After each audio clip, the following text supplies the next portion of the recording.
এটা হচ্ছে আমাদের কক্সবাজারের দৃশ্য গত 26 ফেব্রুয়ারি 2024 এই তারিখের এটা ভিডিও দুপুর 12টা নাগাদ।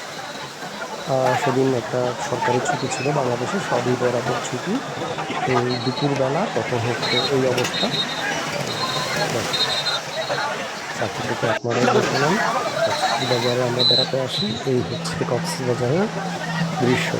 আমরা 10 মিনিটের মতো ছিলাম সকলে।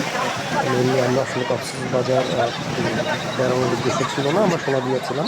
তো সোনাদিয়া থেকে ফেরার পথে আমরা কক্সবাজার নেমেছিলাম। জাস্ট একটু বিচে গিয়েছিলাম যে দেখি কি অবস্থা। তো অবস্থা দেখে আমরা মিনিট 10-এর মতো থেকে আবার জাস্ট ঘুরে চলে আসি, আমরা পানিতে বা বিচে আর নামি না।